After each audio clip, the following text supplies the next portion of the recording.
warahmatullahi wabarakatuh. Untuk pertemuan kita kali ini kita akan membahas tentang penyakit polio. Nah, untuk pengertiannya, polio ini adalah penyakit yang disebabkan oleh virus polio, umumnya tipe 1, yang menyerang sistem saraf dan menyebabkan kelumpuhan yang permanen dalam hitungan jam. Satu kasus polio dari 200 anak ini yang menderita polio itu mengalami kelumpuhan yang menetap, dan dari mereka yang lumpuh ini 5-10% itu meninggal ketika otot-otot pernapasan mereka itu tidak dapat berfungsi atau turut lumpuh. Nah, untuk kelompok beresiko ini adalah anak di bawah usia 5 tahun atau balita. Untuk epidemiologi polio, untuk agentnya ini adalah poliovirus genus enterovirus tipe 1, 2, dan 3 yang terdiri dari RNA genom yang tertutup oleh sel protein atau kapsid. Nah, secara umum ini ada dua tipe virus polio, yaitu virus polio liar atau wild poliovirus dan virus polio yang berasal dari imunisasi atau circulating vaccine derived poliovirus. Nah, untuk virus polio liar ini ada secara alamiah, sedangkan virus polio yang berasal dari imunisasi polio oral ini melalui tetes lewat mulut ini mengandung virus polio hidup. Nah, di sini ada karakteristik dari virus polio liar. Yang pertama, dia tidak mati dengan sabun, deterjen, alkohol, eter, dan kloroform. Tetapi dia bisa mati dengan formaldehid, klorin, dan pemanasan sinar UV. Kemudian berkembang biak di usus manusia dan keluar melalui tinja, ini sekitar 3-6 minggu. Kemudian di alam dia bisa bertahan sekitar 2-14 hari. Untuk virus polio hidup ini akan berkembang biak dalam usus anak, lalu akan diekskresikan atau dikeluarkan melalui feses. Nah, jika sanitasi toilet ini tidak baik, tanpa septic tank ya, atau BAB di sungai ataupun sembarang tempat, ini dapat memungkinkan penyebaran virus polio.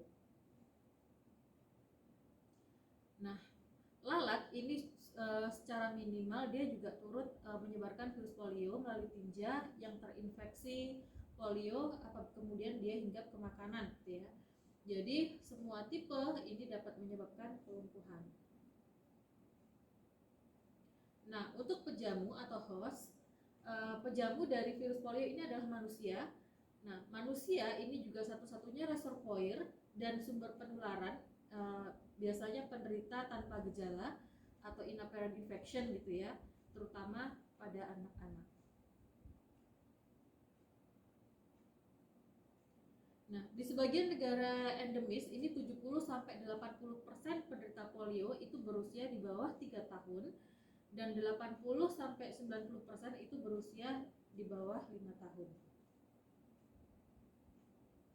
Mereka yang mempunyai risiko tinggi tertular ini adalah kelompok rentan, kemudian kelompok yang menolak imunisasi, kelompok minoritas, para migran musiman gitu ya, kemudian anak-anak yang tidak terdaftar, kaum nomaden, pengungsi, dan masyarakat miskin yang ada di perkotaan. Nah, untuk environment atau lingkungan, secara fisik ini berhubungan dengan keadaan sanitasi lingkungan, terutama sistem pembuangan limbah dan kotoran manusia. Kemudian secara biologi, ini penderita polio yang menjadi sumber penularannya, dan sosial budaya ekonomi ini berhubungan dengan kebiasaan membuang tinja atau BAB gitu ya, dan kebiasaan tidak cuci tangan dengan sabun apalagi setelah BAB.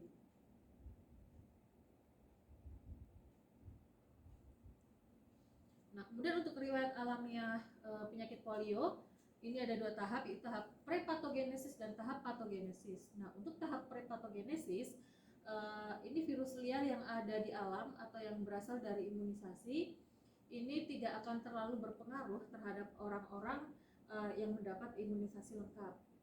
Nah, virus polio ini dapat ditemukan dalam sekret tenggorokan dalam waktu 36 jam dan pada tinja itu 72 jam setelah terpajan atau terpapar dengan infeksi baik pada penderita klinis maupun dengan penderita kasus inaperon atau terselubung gitu ya tanpa gejala. Untuk virus tetap dapat ditemukan pada tenggorokan selama 1 minggu dan dalam tinja itu 3-6 minggu atau lebih. Selanjutnya, sanitasi pendukung seperti jamban sehat, perilaku cuci tangan dengan sabun dan sanitasi rumah yang sehat ini dapat memutus rantai penyebaran virus polio. Nah, ini ada beberapa hal yang perlu kita ketahui tentang virus polio. Yang pertama, ini penyebarannya melalui tinja dan cairan saat batuk atau bersin. Untuk penyakit ini belum ada obatnya, tetapi bisa dicegah dengan vaksinasi. Makanya penyakit ini termasuk dalam penyakit golongan PD3I, yaitu penyakit yang dapat dicegah dengan vaksinasi. Kemudian dapat menyebabkan kelumpuhan dan bahkan kematian.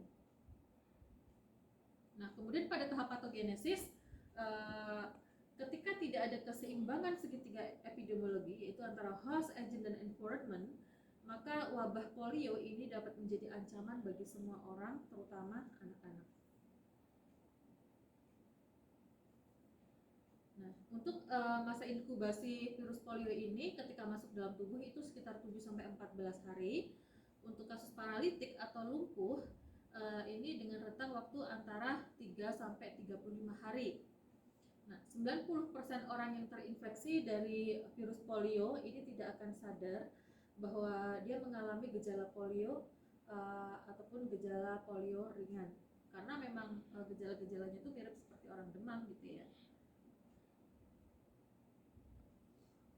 Nah, kemudian gejala awal dari polio ini tidak khas, yaitu seperti demam, rasa lemah, sakit kepala, muntah, konstipasi, atau susah BAB gitu ya, rasa nyeri pada tungkai, kadang timbul diare, kaku pada leher, dan nyeri pada daerah limf. Nah, ini bisa kita lihat gambar anak yang menderita polio di mana otot-otot kaki dan tangannya itu mengecil gitu ya, dia mengerut. Nah, jadi bentuknya dia sudah tidak sama lagi gitu ya. Nah, untuk pencegahannya bagaimana? Untuk penyakit polio ini tidak ada obatnya, tapi dapat dicegah dengan imunisasi gitu ya. Obatnya itu hanya untuk mengurangi gejala klinis saja, untuk menghilangkan gejala klinisnya.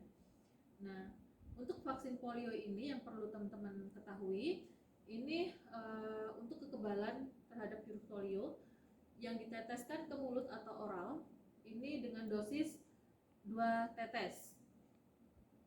Pemberiannya 4 kali dosis pemberian yang diberikan pada bayi usia 1, 2, 3, dan 4 bulan. Untuk pencegahan primernya, ini dengan cara edukasi dan promosi kesehatan tentang polio, ini meningkatkan kesadaran dan kepedulian masyarakat dalam menjaga kesehatan mereka. Kemudian selanjutnya, dengan surveillance AFP atau acute flaccid paralysis, ini adalah suatu kewaspadaan terhadap penyakit pada setiap daerah di seluruh Indonesia dan dunia. Jadi setiap kasus AFP yang ditemukan ini akan dilakukan pemeriksaan apakah di dalam tinjanya itu dia mengandung virus polio liar atau tidak. Kemudian selanjutnya dengan cara imunisasi polio reguler dan tambahan untuk menuju eradikasi polio. Nah, dalam melakukan eradikasi polio atau ERAPO, di mana virus polio ini sudah tidak ditemukan selama 3 tahun berturut-turut di suatu negara, ini tentu saja diperlukan dengan kerjasama seluruh pihak. Ya. Nah, ini ada 4 strategi untuk pemberantasan polio. Yang pertama, memberi imunisasi polio pada anak sebanyak 4 kali sebelum usia 1 tahun, yaitu pada usia 1, 2, 3, dan 4 bulan gitu ya. Kemudian lewat PIN atau Pekan Imunisasi Nasional, jadi semua anak di bawah usia 5 tahun itu harus mendapatkan imunisasi. Selanjutnya, sistem pengamatan itu dibuat sedemikian rupa sehingga tidak ada kasus polio yang teridentifikasi. Kemudian mengirim tim untuk melakukan imunisasi dari rumah ke rumah di wilayah virus polio yang mungkin dicurigai itu masih beredar, terutama di daerah pedalaman, daerah-daerah yang susah dijangkau oleh petugas kesehatan atau pelayanan kesehatan.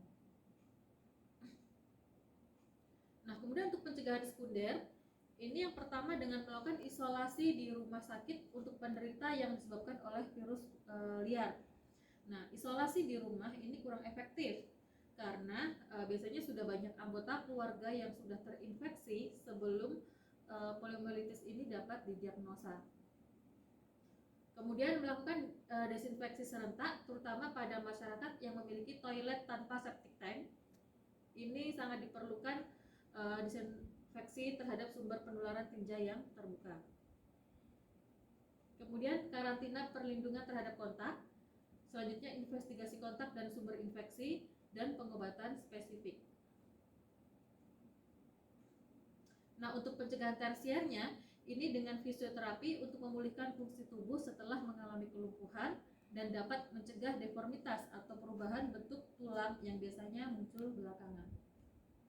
Oke, sekian presentasi saya. Saya ucapkan wassalamualaikum warahmatullahi wabarakatuh.